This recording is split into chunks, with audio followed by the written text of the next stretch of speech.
Hello, and welcome to Mental Health Matters podcast. I'm your host, Liz Lang, and I'm here with Dr. Mark Burton. In this podcast, we will talk about all things mental health. Thank you so much for joining us.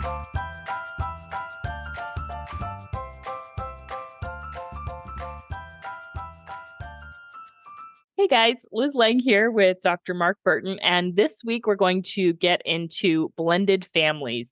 And so we're going to come at this from two different angles: blended families because of death, and then blended families from divorce. Now, I am going to go out on a ledge here and say that it's more complicated with divorce. I think you're right. As I was thinking about this, I think the biggest difference is that in divorce, you have the ex Yes. that you have to deal with. And boy, I can tell you, I have seen a lot of serious problems because of that. And so if you're blending families because of death, you don't have that typically. And Right. I think, one of the problems, say, with death, and divorce, is if you move into one or the other existing homes, and often the spouse who's moving in feels left out because it's not their home and it's a home that they shared with the other person. Either it's a home they shared with the ex-spouse or it's a home they shared with the deceased spouse. And that can be a problem. But I think those are probably the biggest differences, is you don't have to deal with the ex-spouse, which can be very problematic. Oh, yeah. I've heard the stories. And you've said this before. Who you marry is one of the most important choices you make. Yes, and it is. Choose wisely. Yeah. And again, when it really will matter is when you have kids, because if there's no kids, then it's easy to detach, or it's easier, right? But when there's kids involved, and I think that's what a lot of couples or a lot of blended families, that's the mistake they make. Or when there's only one person who's got kids from a previous marriage, is I think it's sometimes hard for the partner to accept they are a package deal. That's right. So, the husband and his kids, or that mother and her kids, they are a package deal. You cannot separate them. Even if they're not living with you all of the time, they come together and you cannot make them choose. At least I hope you wouldn't ever make them choose. And the other thing you have to add into that is the ex-spouse is also a part of this package deal, because, They never go away. They don't. As the mother or father of their children, they are forever in their lives unless there are legal reasons, or for some reason someone lost custody, but that doesn't happen that often. Yeah. That's right. The majority of the time there's an ex-spouse that's a part of your spouse's life. And so I think that's oftentimes the biggest source of frustration, is you're trying to blend almost three mini cultures. I mean, think of how hard it is. Right. Yeah. Think of how hard it was just to blend the two. Now you're blending three, and there's kids involved, and it's complicated. It's really complicated. So over the years, I've treated quite a few couples with this issue. Here's the thing that is shocking to me. Well, and I want to admit, I'm seeing the couples that are having difficulty. Right. But when they come into my office, they haven't talked about it before. So they knew they were getting married, they were dating, they knew either the kids existed either for both one or for both of them. And they never talked about what is this going to look like when we get married and we move in. And I try and contain my shock, because that's for a therapist. What? Yeah. You haven't talked about this? But so I'm giving the takeaway for our listeners right up front. If you're in the situation and you haven't moved in yet, you've got to talk about it. You've got to anticipate what those issues are going to be, and then how you as a couple, a parenting team, are going to approach these issues. And you plan and you follow through, and it doesn't mean you can't readjust if necessary, but you both have had these children for a time, and you know your own kids well, and you know what issues they're going to bring. And all kids, and all families, all issues, the many cultures, you're going to bring those into the new culture, the new marriage mini culture. And so you've got to start talking about it. All the things that we've talked about in past episodes, like what do you do around holidays, things like that. How do you celebrate birthdays? What do vacations look like? I mean, we could go on and on about it. Money, how do money for each of the different kids? How do you Yeah. treat them equally and fairly? What does that look like for each of you? So you have to anticipate the problems. One of the things that comes up occasionally is if it's a divorce, well, actually, and even with death, there would be existing grandparents somewhere. Yes. Yes. And so you have to figure out, okay, what does that look like? Now, if it's a divorce, I think it's slightly easier because it should be the child of the grandparents, the spouse of the grandparents. Yeah. It's hard to keep everyone straight here in Yeah. this, Yeah. but that ought to be in charge of what that looks like. Mm-hmm. But what can happen, I've seen this happen, is often there's a disparity in, say, the money that each extended family has. And so one grandparent may be taking part of the kids, their grandkids, on these great vacations. And then, the other kids are going to feel left out. I don't know how you handle that. Really, I don't, because I Yeah. don't think I would expect the grandparents to take someone else's grandchildren on the trip, but it can really be an issue Mm-hmm. with the kids feeling left out and like they aren't treated fairly. And the kids aren't going to understand it. And it's going to be up to the parents to figure out a way to explain that. And Mm-hmm. so those are a few of the problems, but talk about it. Talk about Yeah. it before you move in. Talk about it before you get married. And I would imagine that the reason why the couples are in your office is because they didn't. They I haven't mean, talked about it. Yeah. yeah, Yeah. because I mean, there are certainly families out there who are successful at blending families. Two Mm-hmm. people get Yes. divorced and they figure out a good way to co-parent and, everybody moves on. But I've certainly seen it where it doesn't work out so well, where it's really hard. And I think one of the things that you need to definitely do is, at least in this new relationship, is you need to talk about the boundaries with the ex, right? I Mm-hmm. mean, because and that can be hard, especially if, like, so let's say a woman marries a man who's divorced and has kids. Mm-hmm. It's so easy for her to feel jealous because he's regularly in contact with his ex-wife. You have to talk about that and about how you feel about that and what the boundaries are and what that's going to look like, because you cannot avoid it if they have kids, and you have to just air it all out in the open.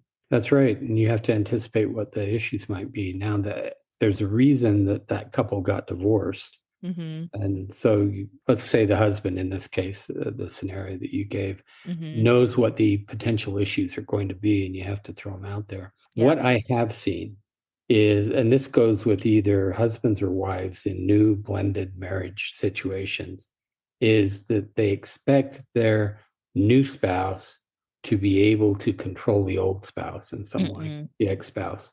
And No. I've seen that, and they're mad. They get angry because you can't control the ex-spouse. Nope.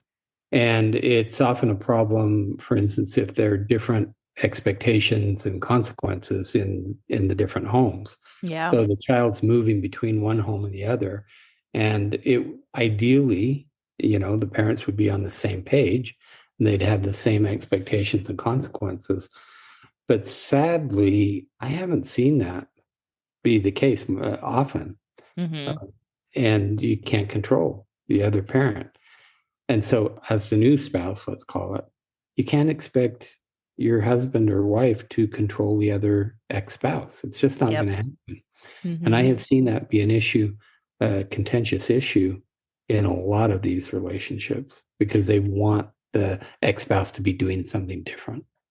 Yeah, and I mean, the reality is you can't, and that's kind of why I started off with, it's a package deal.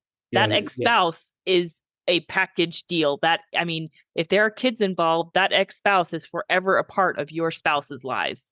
Right. Now, I will say that time helps.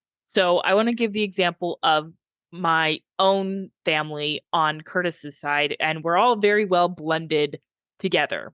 Now, Hmm. but keep in mind, Curtis's parents have been divorced for over 30 years. And they've both moved on and they've been in happy relationships. And when Curtis and his siblings were younger, it was really rocky and it was really hard. But now, I mean, everything is really seamless. And the way we look at it is it's more people to love our kids, right? So Right. Curtis's dad lives with us, and Curtis's stepdad and mom live in the same state. And so we regularly all get together and everybody gets along really well. And there's no question of who goes where, who belongs where, and like, what do we call this grandpa and what do we call that grandpa? They're both grandpas, and everybody understands the place they have in our children's lives because everybody is welcome in our children's lives. Mike, Curtis's stepdad, is very understanding of the fact that Bill, Curtis's dad, will always have a place in Connie's life because of the kids. He's very respectful of that. And so he's welcoming of Bill, right? And he's very accepting of him. And Bill, in return, accepts the fact that Mike is a part of the family, has just as much of a place in the lives of the grandkids as Bill does. And Mm-hmm. so try to look at it from that aspect. And again, this takes time, right? I mean, they're all older, and so they've been able to let bygones be bygones, but look at it from the perspective of it's more people to love kids, and you just Right. can't But beat that. I mean, I would guess it would have been much more difficult to do that 30 years ago, right after the divorce, because It often was. there are a Hmm. lot of hurt feelings and anger. But you're right. If you can do that, then it's much better for the children. I think it's much better for the adults as well. Yeah. I think one of the hardest issues that couples need to figure out in blended families is discipline. And Yes. what goes along with discipline is how you take on the parenting role. So, for instance, the father, does he become a father figure? What do they call the new let's call it stepdad or stepmom? Hmm. And, they have to be aware that there is another father, a bio father or a bio mother that's Hmm. in the picture. And I think one of the difficulties in the stepchild step parent relationship is that for many children of divorce, that dream, the unconscious dream, or maybe even the conscious dream, is that their parents would someday get back together. Yeah. And so they're very reluctant to accept the step parent into their lives, Hmm. thinking that if they do, then that closes the door. Well, Right. in effect, that door is already closed and those parents aren't going to get back together. But still, the child is going to want that more than anything. And I think that's Hmm. part of the resistance. Like if you have the hardest relationship out of all these different relationships is stepdaughter and stepmother. Yep. Tends to be really tough. And I think it has to do with that idea that the daughter typically does not want someone else taking the role of mother. Hmm. So, within that parenting role that you have, I think it's better to be a team, even in Yeah. the blended family. I don't see how you do it any other way. I think it Right. gets really messy if you don't and confusing for the kids. But the parents in the blended family have to be on the same page as to what that looks like. Hmm. And then I think they go to the kids and say, this is what we're doing. Yeah. So you can't just assume that the kids are going to know, okay, the new parent, this new combo of parents is going to act as a team. I think you go and say, this is what this looks like, and acknowledge it's going to be rough for a Hmm. while. Yeah. And that's okay. And it does, as you said, it takes time to form those relationships. And so you can't expect that stepchild, step parent relationship is going to be wonderful from day one. I mean, sometimes it is, but most often it's not. I think it takes a very long time. And so And it's clear that, say the stepdad does not replace the bio dad ever, yes. but does he act as a father while the child's in the home? I think Hmm. you have to have that. I think the age of the child is also going to come into play as well. Mm-hmm. I mean, so I think a stepdad of a, say, 5 or 6 year old is going to look very, very different than a stepdad of, say, a 15 or 16-year-old, Mm-hmm. right? I mean, so I think that's also something to take Right. into account. And then I want to emphasize something you said at the beginning, and that's being a team. Yeah. Because, I mean, step families are already hard enough. And the last thing you want is for the kids to pick up on division between their bio parent and the step parent, right? Right. And that happens. And it happens both. Again, I'm seeing the couples who are struggling, but they're the ones who didn't start out the marriage as being a team and they didn't talk about it. And it's hard to get them to change that. Yeah. realize Yeah. that they can change it. But that's why I think if you do it before and really have a plan, you've got to have a plan when you're Hmm. doing this and then come together and talk to the children about it. I think it goes more smoothly. It's always going to be bumpy. I think Yes. that's the other aspect. Not always. It's often going to be bumpy Yeah. and to expect that. And it takes time. I think one of the best ways to have relationships or to strengthen that relationship between stepchild and step parent is common activities, fun activities. I Hmm. think you don't want to always be in that role of disciplinarian. Yeah. Like if that's the only way they see you, then I think that's problematic. I mean, you've got to have that role, but it Sure. can't be your only role. Yeah. Yeah. And that I would agree with. And, I mean, I think also with an older kid, in terms of maybe preteen and into the teenage years, don't push it too much. Right.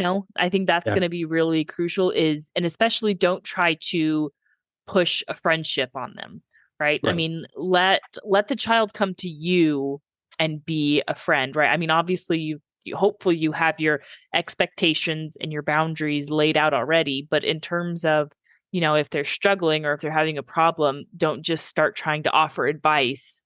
Let them come to you, right? Don't try to force. I think because if you try to force a relationship on a child, regardless of your intentions, they're probably going to immediately think, you're not my real parent. Right. Don't try to replace my parent. And that Right. may not be your intention, but a child doesn't understand that. They have a harder Yeah, time. it's gonna feel that way to the kid. Yeah. Yeah, regardless of your intentions. So let's switch gears and talk about the death of a spouse and the emotional baggage that that is going to bring. I mean, I putting myself in the shoes of this person, I think of the idea of losing Curtis. I mean, not only is that devastating for me, but with my kids being so young, Curtis and I have talked about this. We both agree that we'd like the other to remarry. Hmm. And that would be incredibly difficult, but you have to understand that your new spouse who's already lost a spouse, you cannot cut that spouse out. That deceased spouse still has a place in their life. Am I making sense here? Yeah, I think you're right, but I think emotionally, it's really important for the person whose spouse did die is that they become emotionally ready. And Yes. and I realize I'm a therapist, and I don't often recommend therapy in a lot of cases, but I think this is a case where you really need to be doing some work in order to get yourself ready so that you can then emotionally be able to go into a new marriage, because I think that would be really tough. I think it's a mistake to do it too quickly, but Yes. everyone is ready for that in a different timing. But still, I think emotionally, it's really important that you're ready to. It's not like you forget about the deceased spouse, but you are taking them and you're putting them somewhere else. You have Hmm. to do that, and that you might have them come out every so often, but like especially if you have children, help them remember the deceased parent. But really, the allegiance has to be clearly focused on the new spouse, Yes. and that can be hard if you're still too emotionally attached to the deceased spouse. Yeah. So that's why I think doing some therapeutic work with someone who's really good with grief and being able to move on is important. Right. And, there's no single timeline. Like No. nobody can give you a timeline. Everybody's timeline for being emotionally ready is going to look different. But, I mean, I like what you said that you have to be in that emotional space. Hmm. And so the worst thing you can do is try to rush that and try to push it. So, I think you're right. Caution is definitely warranted. And, maybe if you are feeling like you're ready and you're still in therapy, bring your fiance Yeah. to a therapy. Say, hey, I'd like you to come and I want to talk about this with you and I want to see, Yeah. get your therapist take or whatever. So that's something to consider. It So all goes back to that preparation and talking about it, yeah, thinking about it yeah, before you jump into it. And as we've talked about before in previous episodes, when you fall in love, there are all these things that happen, physiologically and emotionally, and you want to really attach to the new person. But I think you have to be extra careful in the case of either a death or a divorce. I think Mm-hmm. one of the other things that could be a little bit tricky are, say, the grandparents or the parents of the deceased person. Yes. See, so it's different. I think that's one of the differences. Like if you're divorced, then the parents of that divorced person are still around, and it's up to them to involve them. Yes. What happens in the case when, the grandparents of the deceased person are still around? Mm-hmm. How do you involve them in their Yeah. grandchildren's lives? It would be important for them to maintain, for the children and the grandparents to maintain that connection. And Mm-hmm. so that's another one of those things that you have to talk about. What does this look like? And Yeah. if there are children from both sides of that family, what does that look like too? Yeah. Because then it gets into, is this unfair? Like if, so if the grandparents of the deceased parent take their own grandchildren and do something with them, do the other grandchildren feel left out? Again, I don't know that I have an answer for that. I think it's really tough and Mm-hmm. complicated, and there's a lot of emotion involved in that. So talk about it before. What is this going to look like? Yeah. What are I the mean, expectations? well, and I think you kind of hit the nail on the head there where, can you really expect grandparents to go out and do a bunch of stuff with somebody else's grandkids? I mean, hopefully they would to a They point. There's, could, yeah. And I'm yeah, not saying they wouldn't or that yeah, they shouldn't, but from my experience, again, with couples who are struggling, those grandparents aren't doing that.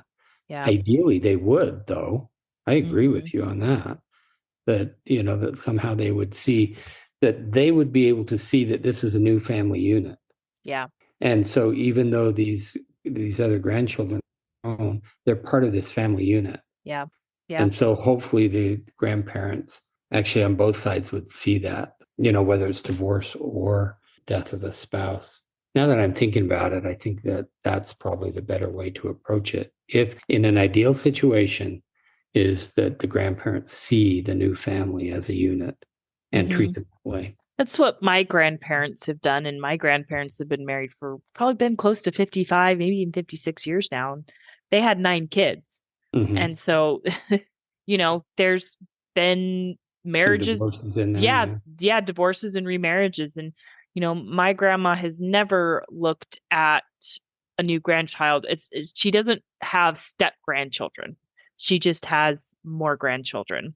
Yeah. And so, I mean, I would hope that that's how all grandparents could do it, you know. I, Liz, I would hope that. I know I it's know. I know Oh, it's I not know. the case though. And so, and I don't know how much influence the new parents who are forming this new family would have on the grandparents to say, here's what we would like to happen. Yeah. But again, if there, especially in the case of a divorce, if there's some anger from the Hmm. grandparents about the divorce, then they're less likely to include the children of the new spouse. And so it's really problematic. And here's the sad thing: it's always the kids who are most affected by this. All around Right. in But every instance. that's the case with divorce. As Yeah. you said, if you didn't have kids, then it'd be easy to disconnect and move on. But having the kids, I mean, there's always this connection with the parents, with the grandparents, and you want it to be fair. So that's one thing I haven't mentioned, the word fair. And I think parents want their children to be treated fairly in this blended setting. And that's really hard to do, really Yeah. tough. Christmas, birthdays, and all Hmm. those things where you're spending money on somebody else's grandchildren, that can be hard for people. Yeah, it can be. Well, and so going back to it's hardest on the kids, I mean, you've got to think of that. If you're marrying into a family who already has kids, you have to think about the kids' emotions and how Yeah. hard and difficult that was. And if there are young kids, they often, and maybe you mentioned this before, they will often blame themselves for a divorce. It's very, very common for kids to take Yes. on the responsibility of marriage breaking up, their parents breaking up. If I They're- could have been better, my parents wouldn't. If I could have been a better kid, then my parents wouldn't have gotten a divorce. It's that magical thinking that many kids have, or I think most kids go through that phase that Yeah. that magical thinking of I could have done something that would have saved this marriage and my parents would still be together. Yeah. Or it's my fault that my mom or my dad died. And Yeah. even if even if there's no way they could possibly connect it, they'll still find a way. Hmm. Somehow it's just what kids do, and maybe it's a coping mechanism. But I mean, as a step parent going in, you really have to consider that and be mindful of these really hard emotions. And maybe in either case of death or divorce, maybe the child is finally in a good place about it and they've started to maybe move on and accept this. Well, once this new step parent moves in, all those emotions are going to come flooding back. And so I think that's why, I think I read about this, that I think it's like the first year or two that's really rocky. Hmm. It's the hardest time, is that first 1 to 2 years, because everybody's trying to establish themselves in this new unit, and that comes with a Hmm. lot of complexities. Also keep in mind that you may have maybe a few months where things start to go well. Don't let your guard down, because Right. But I think one of the issues, so we haven't really talked about how do these different children, so you have these two stepchildren families, how do they get to, blend with mm, each other? So going back to the word I used, fairness, I think kids are very keyed in to fairness and oh being yeah, treated fairly. And so as parents, if you want to eliminate contention and strife within the new blended family, I think you have to do a really good job of being fair and treating all the kids equally, yeah. that you don't treat them differently. And then, if as they leave the home to go to the other parents and those expectations are different, you have to talk about it. And And you have to be able to say, but when they're in this home, mhm. this is what we do. And you want to treat them equally. They've got to be treated equally. Otherwise, Right. there's going to be contention. And I think another thing that is going to be important to acknowledge is that there is going to be some amount of unfairness to some extent, because, I mean, life isn't fair. And so, Right. y as a parent, you're of this, or as parents of this blended family, you're going to do everything you can to try to treat these children equally. But they're going to go into another home and things are going to be different. And there's going to be unfairness in that instance. I mean, it's Right. almost inevitable. And so I think it's important to acknowledge that and to validate your kids and say to them, yeah, you're right. That's unfair that it goes that way at this house. That isn't fair. And I wish that I could make it fair, but we can't. And Yeah. so, like you said, in this house, this is the way we do things. And so don't try to pretend that things aren't unfair if they really are. Right. I agree with that. I think it's best to acknowledge it. But then one of the common themes that I see now in blended families is you may not want your children to have phones. And then they Mm, go to the other home and that parent decides they want to give them phones. And so that can be an area of contention. I think it's really important that with phones or with any electronics, that you have the expectation when you come into this home, then you leave the phone or you give me the phone or you don't yep. have the phone or whatever it is. And so you can't control what goes on in the other home, but you can certainly set the expectations for what happens in your home. And you need to address it directly. hmm And so I think one other thing that I think is important to cover, and that's religion. So Hmm. if you have Yeah. if both families are practicing different religions, I think that you make it very clear that early on, that like the child doesn't have to choose. That's not fair to the child. Well, you have to talk about it. I think Yes. every case is going to be different because I've seen a case where one spouse isn't going to care that much. Yeah. And so, which is fine. And then other cases where the spouse or the other spouse cares very, very much hmm about it. But again, you know this before you get married. Yeah. Yeah. And so talk about it and decide what you're going to do. And if you can't come up with a solution, then you really ought to rethink the marriage Yeah. because it will be an issue. Yep. Yep. Guaranteed it will be an issue. And you can think, oh, we'll get through it.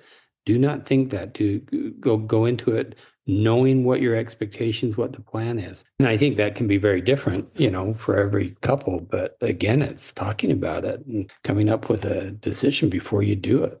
Yeah. And in Utah, I would imagine that oftentimes, you've got kids they've got basically four parents, right, now in a divorce situation, and they're both living the same religion.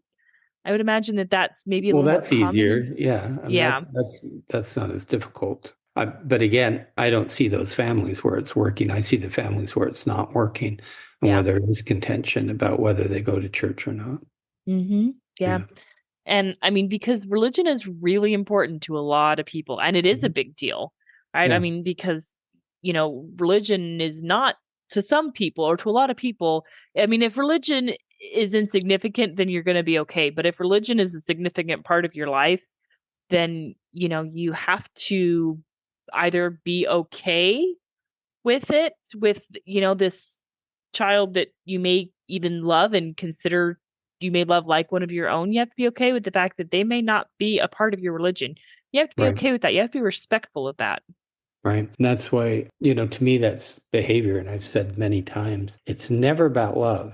So Yeah. it's not that the adults don't love each other. It's that the behavior gets in the way. And that's Hmm. what you have to talk about before Yeah. and decide what is that going to look like. And so you're right. Religion is a big deal for a lot of people.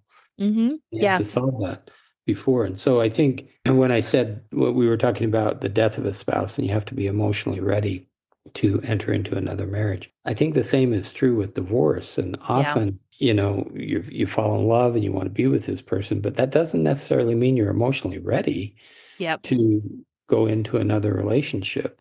And again, I think talking to someone, a therapist, can be helpful. Doing couples work can be very helpful. I certainly help couples do that, where they're thinking of coming together and blending a family. And so Hmm. it just works so much better if you approach this before you get married. But again, I understand how people do it. They fall in love, they want to be with each other, and they don't think about all these other things. Hmm. That's the starry-eyed Yep. Disney-esque birds on your shoulder type thing. Yep. Everything's wonderful. And then you get married and it's not Right. because you haven't planned well. And I mean, I think a lot of times people think, oh, it's going to be different the second time around. I'm not going to have any of the same issues that I had with my previous spouse. Well, you could. You take, And I always tell people, you take the same issues with you. yeah. You didn't change. Yeah. And that's the assumption people make. Oh, it's all my spouse's problem. I have No. never seen that be the case. Yeah. You share equally in the issues in the marriage, and whatever issues you had and brought, you will take to the new relationship. It's one of the things I tell couples who are thinking about divorce and say, you've got these kids, you have every reason to make this work. Just because you get a divorce doesn't mean all of a sudden the problems go away. They Yeah. don't all of a sudden No. go away. They're still there. Yep. And I think the other thing too is when you're considering a divorce and you have kids, you have no control over who your ex marries. Right. And which means you have no control over who's going to be around your kids for part of the time. Well, I say that. I say you have to know you will give up control of your child 50% of the time. Yep. And are you willing to do that? Yeah. Or do you want to stay and try and make this work? And again, I'm not saying everyone should stay in marriages. That's not, Hmm. there are times when divorce is appropriate. I'm just Sure. saying that if you think it's going to be easy, it's not. No. Fully a third of all people who get divorced regret it. Really? That's high. Yeah, 30% of couples who get divorced eventually regret it. Hmm. Yeah. And so I Well, think that, they sometimes you're too hasty in thinking this is going to solve my problems instead of really buckling down and working on it. because oftentimes, yeah, sure, you get remarried 10 years down the road, you're in the exact same boat. You're having the That's right. exact same problems. That's right. Yep. Okay, so next week we are going to talk about the first year again, but we're going to talk about the first year of parenthood. So a while ago we did the topic of postpartum depression, and so we're going to recycle that a little bit, but I also want to talk about how you keep the relationship strong and going in the first year of a child's life. So anybody who's been through it knows how immensely complicated it can be. So we're going to get into that. And in the meantime, we will see you all next week. Have a good week, everyone. Have a question for Dr. Burton? How about a topic you'd like us to cover? Send us an email at mentalhealthpod21@gmail.com. This podcast was produced and edited by Liz Lang. Music is by Audio Lounge.